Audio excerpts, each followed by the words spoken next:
حضرت موسیٰ علیہ السلام نے ایک بار اللہ تعالیٰ سے سوال کیا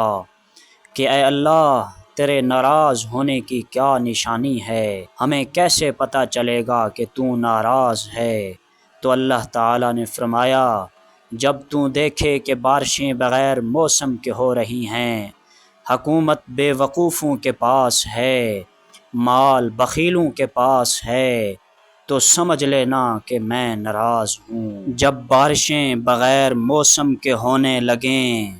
تو سمجھ جاؤ کہ وہ بارش اللہ کی رحمت نہیں بلکہ عذاب ہے، جس سے کھیتیاں اور پکی پکائی فصلیں تباہ و برباد ہو کے رہ جاتی ہیں۔ اسی چیز کو میرے رب کریم نے قرآن مقدس میں بیان فرمایا قل هو القادر على ان يبعث عليكم عذابا من فوقكم او من تحت ارجلكم، کہ وہ رب کریم اس بات پہ قادر ہے، میرے پیغمبر ان سے کہہ دو کہ وہ رب اس بات پہ قادر ہے کہ وہ تمہارے اوپر سے عذاب بھیجے یا تمہارے پاؤں کے نیچے سے عذاب بھیجے، او من تحت ارجلکم او یلبسکم شیعا، تمہیں گروہوں کے اندر تقسیم کر دے، تمہیں تمہاری اجتماعیت کو ختم کر دے۔ پہلی چیز اوپر سے عذاب بھیجنا، مطلب بارشوں کا عذاب، طوفانوں کا عذاب، ہواؤں کا عذاب، آندھیوں کا عذاب، بارشیں بغیر موسموں کے ہونا، یہ اللہ کی طرف سے عذاب ہے، اور تمہارے قدموں کے نیچے سے عذاب کا ہونا، مطلب زلزلے آنا، زمین کا تھر تھرانا، کپ کپانا، زمین کا ہلنا، اور اس کے ساتھ تمہارے نقصانات کا ہونا، یہ اللہ کا عذاب ہے۔ تمہیں گروہوں کے اندر تقسیم کر دینا، یعنی تمہاری اجتماعیت کو ختم کر دینا، تمہاری اشتراکیت کو ختم کر دینا، تمہارے اندر سے اتفاق و اتحاد کو اٹھا لینا، تم ایک دوسرے کے ساتھ سکون سے نہ رہ سکو، یہ اللہ کا عذاب ہے۔ اور دوسری چیز، حکومت بے وقوفوں کے پاس ہو، یعنی نااہل لوگوں کے پاس ہو۔ یاد رکھیں، دوسرے مقام پہ میرے پاک پیغمبر نے اس چیز کو قیامت کی نشانی قرار دیا اور فرمایا اذا وسد الامر الى غیر اہلہ فانتظر الساعہ، کہ جب کسی بھی معاملے کو کسی نااہل بندے کے سپرد کر دیا جائے، جو اس کام کا اہل نہ ہو، جو اس کو سمجھتا نہ ہو، جو اس کو جانتا نہ ہو، جو اس کو اچھے طریقے سے اس کے جس طرح چلانے کا حق ہے اس طرح اس کو نہ چلا سکتا ہو، ایسے بندے کے سپرد وہ کام کر دیا جائے تو فانتظر الساعہ، پھر قیامت کا انتظار کرو۔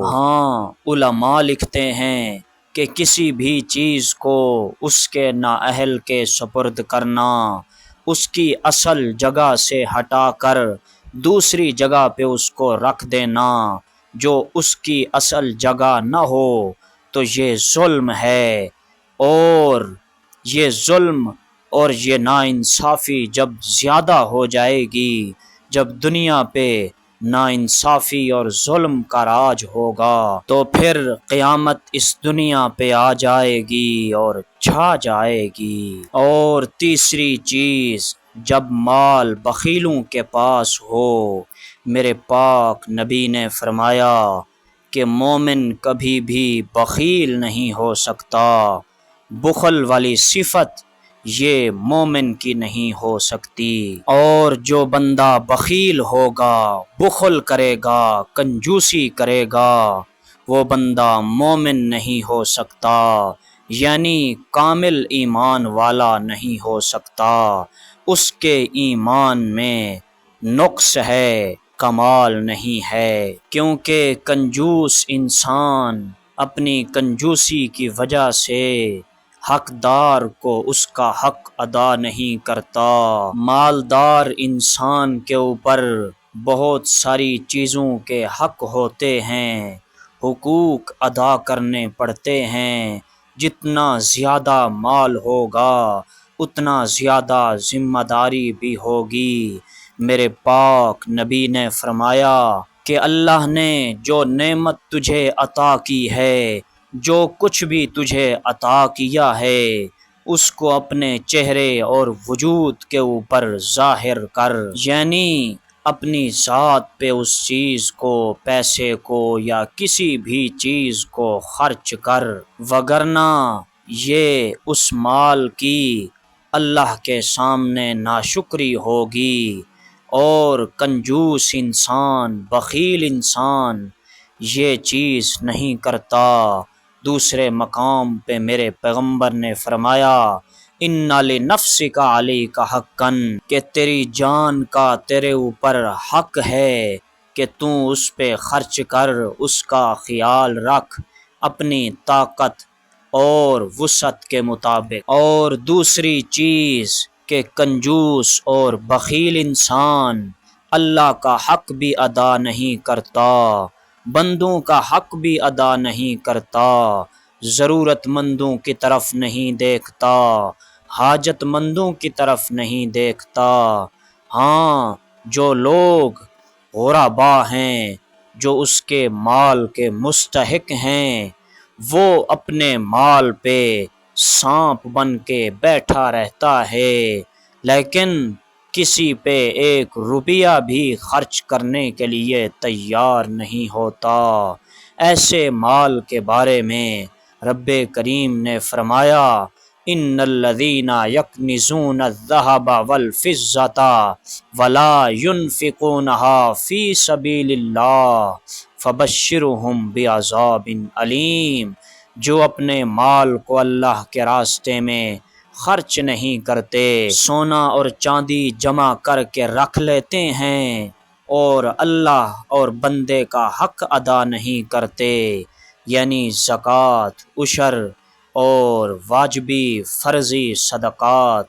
یہ ادا نہیں کرتے، تو اللہ نے فرمایا فبشرہم بعذاب علیم،